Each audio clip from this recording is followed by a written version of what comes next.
Hi, Gloria Reuben here again, Monday morning, sunny California, my twice weekly hangouts. And today I'm going to talk about the law of attraction and energy. I'm sure you've all been to the events where there's lots of energy going on, lots of dancing, lots of singing, lots of shouting and screaming and all of that kind of stuff. And it's really invigorating. It's really exciting. And lots of energy. And that's all really good. And we come away being very excited. But there's something I want to ask you if you've ever experienced, because it's certainly in my experience that when I am attracting something into my life, it's really quite different. Oh, I know there was one time when I jumped up and down and got really excited and then got a phone call that was very promising for my company, for my business, but that's not usually the way it happens. Usually the way it happens to me is I radiate out. Sometimes to the universe, sometimes to a specific thing, sometimes for a specific desire, or whatever it might happen to be. And I've done this since I was a child, and what I want comes to me. When I was a kid, for example, I'd like to go to the movies, okay? But I never wanted to ask my mother to go to the movies, so what I would do is I would radiate out wanting to go to the movies. And then my mother and my sister would get together, and I'd attract them, and they would say, "Oh, do you want to go to the movies?" I'd kind of, crazy it seems, I kind of like make them beg a little bit.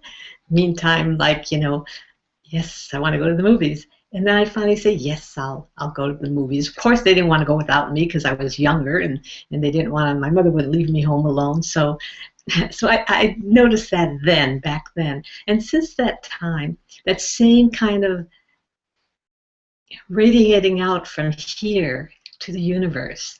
And I've used it not consciously a lot. Most of it was unconscious, and I didn't know how to get it back.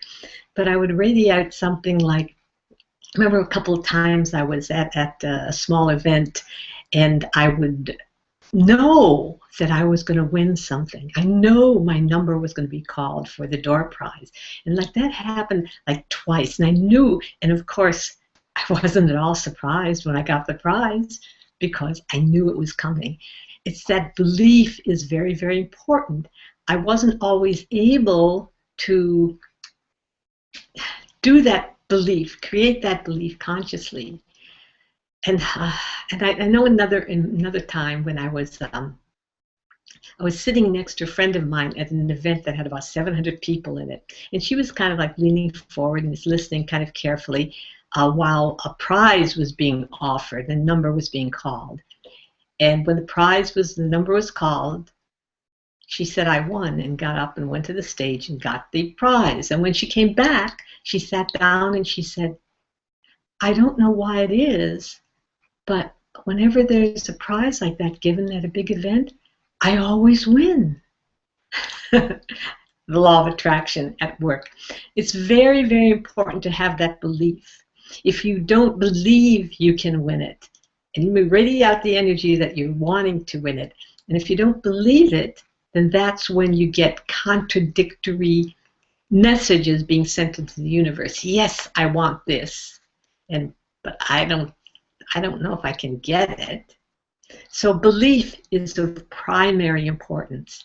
And the whole idea that I really think it's much more subtle than rah, rah, rah. It's much more just radiating out that energy to the universe. Talk to you on Friday.